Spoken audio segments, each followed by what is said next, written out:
মধ্যপ্রাচ্যে যুদ্ধের জেরে দেশের প্রধানমন্ত্রী নরেন্দ্র মোদীর বার্তা ছিল যে পেট্রোলের সাশ্রয় আনা, এবং সেক্ষেত্রে নিজেও এবার গুরুত্বপূর্ণ সিদ্ধান্ত নিলেন প্রধানমন্ত্রী মোদী।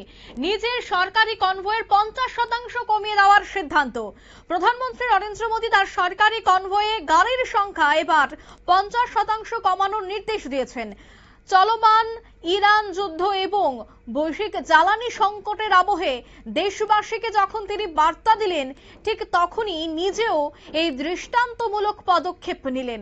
প্রধানমন্ত্রীর এই সিদ্ধান্তের মূল বিষয় এবং বিজেপি শাসিত রাজ্যগুলিতেও যেন তা কার্যকর করা হয়, তাই কিন্তু এবার উঠে আসছে। সে বিষয়ে আরো বিস্তারিত জানবো। টেলিফোন লাইনে যুক্ত হয়ে গেছে প্রতিনিধি সৌম মুখোপাধ্যায়। সৌম, এবার স্পেশাল প্রোটেকশনের যে গ্রুপ অর্থাৎ এসপিজি, যে সমস্ত বাধ্যতামূলক নিরাপত্তার প্রোটোকল এবং সুরক্ষা ব্যবস্থা তা অপরিবর্তিত রেখে এবার কনভয়ের অতিরিক্ত গাড়ির সংখ্যা অর্ধেক করার সিদ্ধান্ত নিয়েছেন তিনি। কি জানতে পারছো বিস্তারিত? দেখো, ভারতবর্ষে একটা ঐতিহ্য আছে যে কোনো কাজ সেটা অন্যকে বলার আগে আগে নিজে করে দেখানো উচিত। সেই বিষয়টি করলেন প্রধানমন্ত্রী নরেন্দ্র মোদী।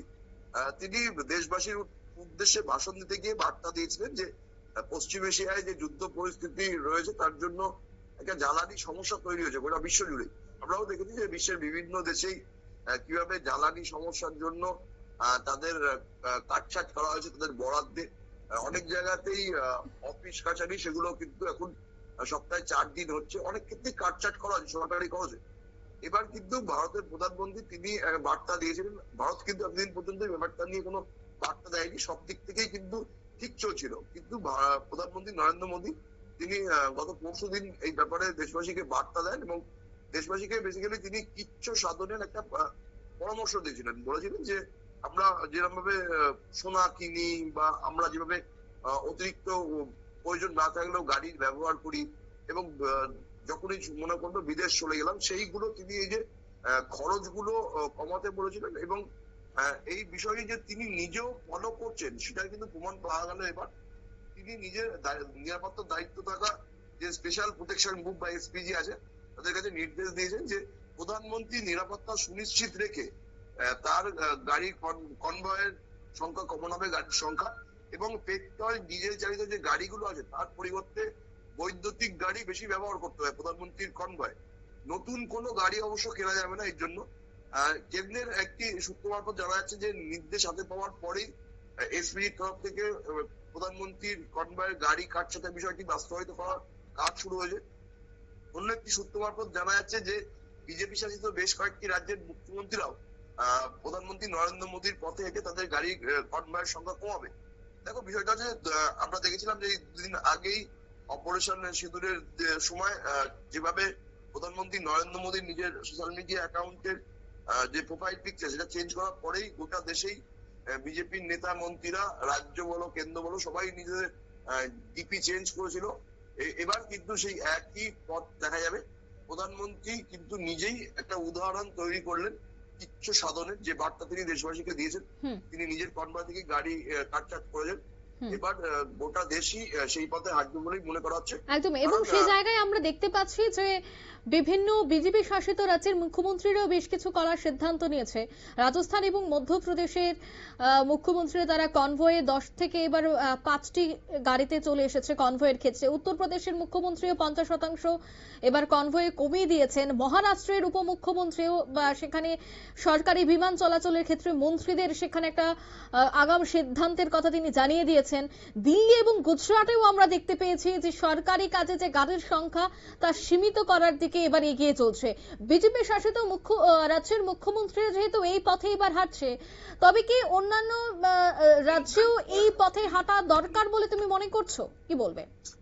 একদমই তাই। দেখো, বিষয়টা হচ্ছে যে প্রধানমন্ত্রী নরেন্দ্র মোদী পেট্রোল, ডিজেল, রান্নার গ্যাস, ভোজ্য তেল, সোনা, তামা, রাসায়নিক এই পণ্যগুলো, কারণ এই পণ্যগুলো বিদেশ থেকে আমদানি করতে হবে এবং বড় অংশের একটা টাকা ভারতকে গুনতে হয়, যার ফলে ভারতের যে বৈদেশিক মুদ্রা ভান্ডার আছে তার উপর চাপ পড়ে। আর পশ্চিম এশিয়ায় অস্থিরতা বৃদ্ধির জন্য এই পণ্যগুলোর সরবরাহ ব্যাহত হচ্ছে, ফলে দাম বৃদ্ধি হচ্ছে। সেই কারণেই কিন্তু প্রধানমন্ত্রী অনুরোধ করেছিলেন দেশবাসীকে। কিন্তু প্রধানমন্ত্রীর এই আর্জির পরেই কংগ্রেস সহ বিরোধী দলগুলো একদম তাকে তীব্রভাবে আক্রমণ করতে থাকে, তাকে কটাক্ষ করতে থাকে। এইবার কিন্তু প্রধানমন্ত্রী সেই কটাক্ষের জবাবেই নিজেই কিন্তু সংযমের পথে হেঁটে দেশবাসীকে বার্তা দিতে চাইলেন যে বক্তব্য তিনি দেশবাসীর উদ্দেশ্যে দেশবাসীকে পরামর্শ দিয়েছেন, সেই কাজ তিনি নিজের দেশের প্রধানমন্ত্রী হিসেবে তিনি নিজেই সেই কাজ করছেন। তার যে বরাদ্দ ছিল এতদিন, সেই বরাদ্দ থেকে তিনি কাটছাট করছেন। এই একই কথা কিন্তু তিনি দেশবাসীর উদ্দেশ্যে বলেছিলেন। দেশবাসীকে খারাপ থাকতে বা এই কথা তিনি বার্তা নেই, তিনি বলেছিলেন যে আমরা যে বিলাসিতা করি, অতিরিক্ত যে জিনিসটা করা হয় সেটাতে কাটছাট করতে সংযমী হওয়ার বার্তা তিনি দিয়েছিলেন। নিজের জীবনের ক্ষেত্রে, নিজের কর্মের ক্ষেত্রেও সেই সংযমের প্রকাশ ঘটে তিনি কিন্তু দেশবাসীর কাছে একটা উদাহরণ তৈরির চেষ্টা করলেন যে দেশের প্রধানমন্ত্রী যদি নিজের কনভয় কাটছাট করতে পারে, নিজের যে বরাদ্দ স্বাধীনের সেখানে যদি কাটছাট করতে পারে, তাহলে দেশবাসীর ও সেইটা করা উচিত। সেটাই সেই বার্তা দেওয়ার জন্য তিনি এই উদাহরণ করলেন। এবং তুমি যে জিনিসটা বললেন, প্রধানমন্ত্রী দেখানো পথে কিন্তু এবার সবাই হাঁটতে শুরু করবে বলেই আশা করা হচ্ছে। হয়তো খুব তাড়াতাড়ি এই বিষয়টা আমরা প্রত্যক্ষ করবো। একদমই, ধন্যবাদ। অর্থাৎ বিজেপি শাসিত রাজ্যের সমস্ত মুখ্যমন্ত্রীরাই কিন্তু এবার প্রধানমন্ত্রী সেই দিশায় হাঁটতে চলেছে। তবে যে সমস্ত রাজ্যে বিজেপি নেই, সে সমস্ত রাজ্যের মুখ্যমন্ত্রীরাও কি এবার প্রধানমন্ত্রী দেখানো সেই পথে হাঁটবে, সেটাই দেখার। অন্যদিকে বিশ্ববাজারে অপরিশোধিত তেলের দামের যে অস্থিরতা, তার থেকে এবার দেশের অর্থনীতিকে রক্ষা করতে প্রধানমন্ত্রী দেশবাসীকে অপ্রয়োজনীয় জ্বালানি ব্যবহার কমাতে যে পরামর্শ দিয়েছে, সেই পরামর্শ অনুযায়ী দেখা গেল দেশের প্রধানমন্ত্রী তিনি নিজেও 50% কনভয় কমিয়ে দেওয়ার সিদ্ধান্ত নিয়েছেন।